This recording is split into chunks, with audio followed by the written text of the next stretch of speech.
So I have this crazy idea. Want to hear it? I think that Dayz 2 will release out of the blue on December 13th this year, which is about 4 weeks. Or they would at least make a statement that it will release really soon on that day. And I have some pieces of evidence that could support this idea. Of course, if I'm wrong, I'm gonna look pretty stupid in about a month. Okay, so here's the evidence I think that shows it. Okay, the first one is that the first Dayz game was released on December 13th, 2013, which is almost exactly 10 years ago. So that's like just for that reason alone, it would make sense at least to announce it at that point or release it. Now, to release it on that day would also make sense because if it's an early access product, especially if it's early in development, I think they can make more money by just throwing it out there suddenly to capitalize on the impulse and on the impulsive feeling of getting something new. Because I think they did something similar when Reforged was released at the end of, was it mid-May somewhere in 2022? It also appeared almost out of the blue. And there's some further pieces of evidence.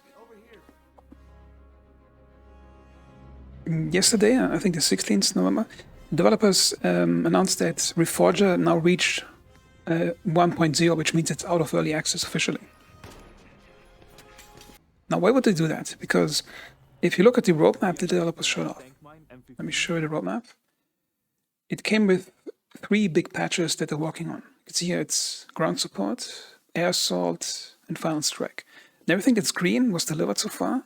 The yellow stuff is in development, and the white stuff is planned. And so far, they delivered on their promises. The first thing is, I think, completing the game. And the second part, the air assault, they're working, and the third part is also going to come.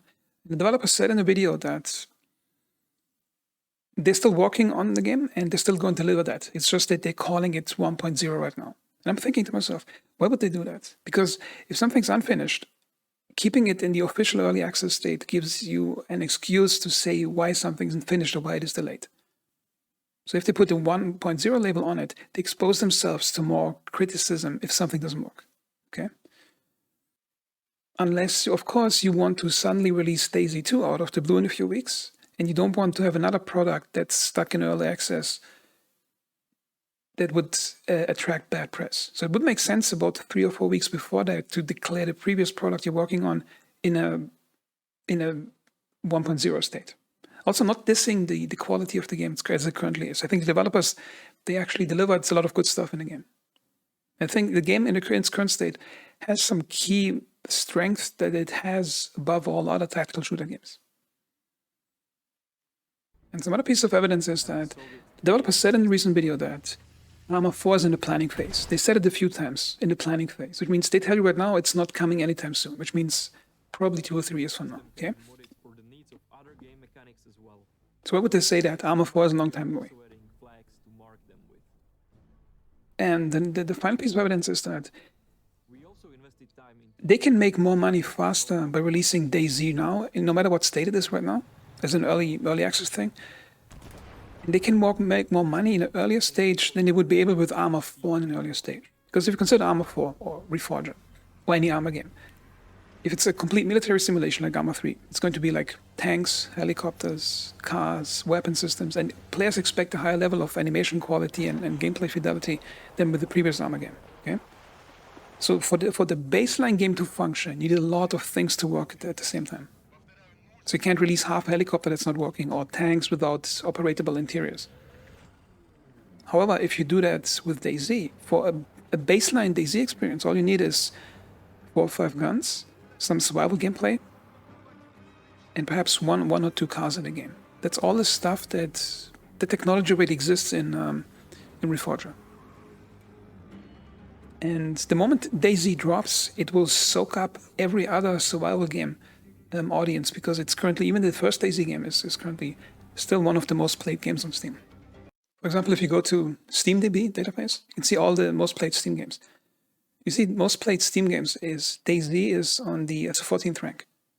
Okay, so the biggest PC gaming platform on the planet has Dayz as its 14th place, and it's a 10-year-old game. And it has its flaws, but notice the player numbers have always been stable and growing over the years. If you look at Dayz over the time, and since it was released since way back, obviously it dipped, it almost went extinct in 2017, and then it went up again. Because it provides players with that hardcore survival experience that most other games fail at providing. So it only makes sense for them to throw out another Dayz with the new gameplay, new graphics, and all the possibilities of Reforger, and conquer the survival gaming market. And I think all of that together, I think that's a really strong indication that Dayz 2 is just around the corner. So tell me what you think if I'm wrong, because I could be completely wrong. I got no inside knowledge of anything right now. It's just me speculating on the things I can see. And yeah, I'm really excited for December 13th.